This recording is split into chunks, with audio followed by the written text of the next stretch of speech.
वृंदावन एक ऐसी पावन भूमि जहां कण कण में श्री कृष्ण का वास है, जहां हवाओं में भी बांसुरी की मधुर ध्वनि सुनाई देती है।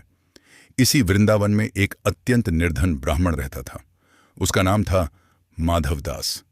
माधवदास के पास न धन था, न अन्न, न कोई सहारा, पर उसके हृदय में केवल एक ही धन था, श्री बांके बिहारी जी के प्रति अपार भक्ति।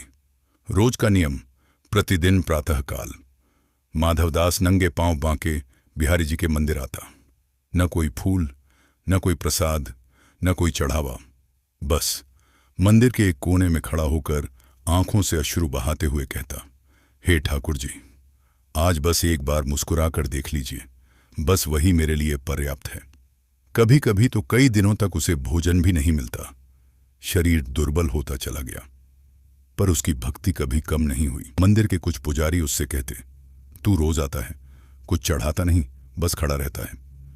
पर माधवदास ने कभी उत्तर नहीं दिया, कभी शिकायत नहीं की, बस मौन भाव से ठाकुर जी को निहारता रहा।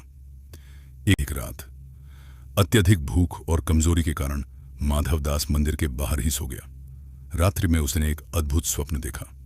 उसने देखा एक अत्यंत सुंदर बालक, पीत वस्त्र धारण किए हुए, मोर मुकुट सिर पर, हाथ में माखन। बालक ने मधुर स्वर में कहा, माधव, तू रोज मुझे भूखा देख सकता है, पर अपनी भूख मुझसे क्यों छुपाता है? इतना कहकर बालक मुस्कुरा दिया। माधव की नींद खुल गई। चमत्कार, जब उसने आंखें खोली तो सामने कोई नहीं था, पर उसके पास एक पत्तल रखी थी। उस पत्तल में था माखन और मिश्री। माधव समझ गया, यह किसी साधारण बालक का कार्य नहीं, यह तो स्वयं ठाकुर जी की कृपा थी। अगले दिन मंदिर में आश्चर्य। प्रातः जब मंदिर के कपाट खुले तो पुजारी आश्चर्यचकित रह गए। बांके बिहारी जी के श्रीमुख पर माखन के हल्के चिन्ह थे, मानो किसी ने प्रेम से खिलाया हो। और वहीं एक कोने में माधवदास आंखों में आंसू लिए मुस्कुरा रहा था। पुजारी ने पूछा, तू रो क्यों रहा है?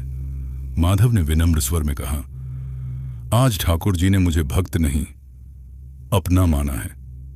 कथा का सार, उस दिन के बाद पूरे वृंदावन में यह बात फैल गई कि भगवान उनके नहीं होते जो अधिक चढ़ावा चढ़ाते हैं।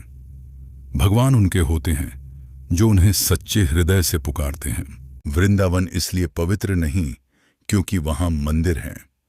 वृंदावन पवित्र है क्योंकि वहां आज भी श्री कृष्ण अपने भक्तों के साथ जीवित हैं।